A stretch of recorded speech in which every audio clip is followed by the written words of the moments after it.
Imagine a knot so messed up, so tangled, that it's come to the point where it's untiable. That is the Gordian knot. It represents a task that is impossible to accomplish, like making this video in 3 days because I procrastinated. So how does Maniac McGee tie, you saw what I did there, into this? Let's find out. So, there are 3 websites that I use to find quality reviews for me to inspect, but I found the best ones on Common Sense Media, so let's look over there. I teach 4th grade and read this book for the first time this year. Jerry Spinelli does a magnificent job taking a true world issue and explaining it through a child's eyes. Maniac is a character who inspires you to try harder, be kinder, and not to judge others. He explains that beauty is in the eye of the beholder. This is a great read for parents and kids alike. This is a book that you won't want to put down. My classes were begging for more to read each day. We all loved it. Very wholesome teacher. We read this novel in 5th grade, so this class read it about the same time as us. Touching on the first part of this review, Maniac McGee really did have a tough life. His parents died, and he ended up living with his uncle. The problem is that Maniac McGee decided to also run away from his uncle and to visit the other side of the town, and this is where he finds the first real-world issue. Segregation is a difficult issue to touch on in 5th grade, but Maniac McGee is able to do it very effortlessly, touching on a topic but keeping it lighthearted at the same time. Maniac McGee does some pretty goofy things since he is kind of a menace. A maniac, you could say, and this behavior is very fun to read. The carefully crafted dialogue also creates heartfelt moments. The next thing this review touches on is how Maniac McGee teaches children that beauty is subjective. Let's say you're ugly and no one likes you.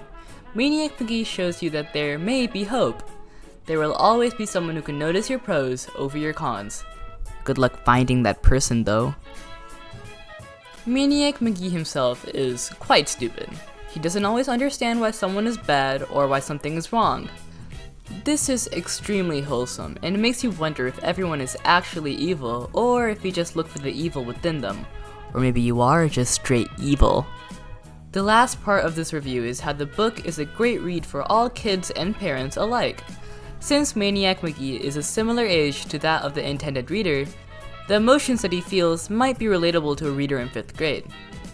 That being said, I can't justify a book being good with just one review, but by looking at Amazon and other websites, it's fair to say that this book is definitely loved. Let's look at a few goofy Amazon reviews.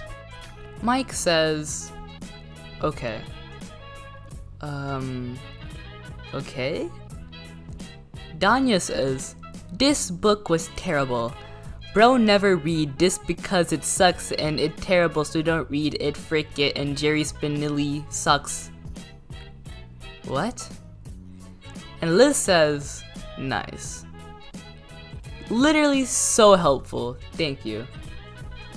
Due to the positive reception of this book, it not only won the Newbery Medal, which is awarded to the author with the most distinguished contribution to the American literature for children, but it's also got its own movie. It's kinda bad. This is why books are always better.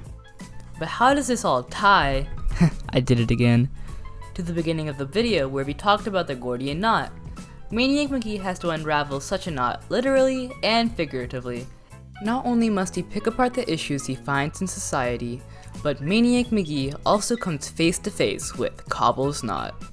Cobble's knot is a lot like the Gordian knot in the sense that it's never been untangled. Well, at least not until Maniac McGee came around. The moment he untied the knot, everyone around him began to cheer. Truly an amazing scene that shows the spirit behind this story. With that being said, thank you all for watching this video, and if you found it interesting and you wish for Maniac McGee to be added to the Little Free Library, just make sure you vote for me. Goodbye.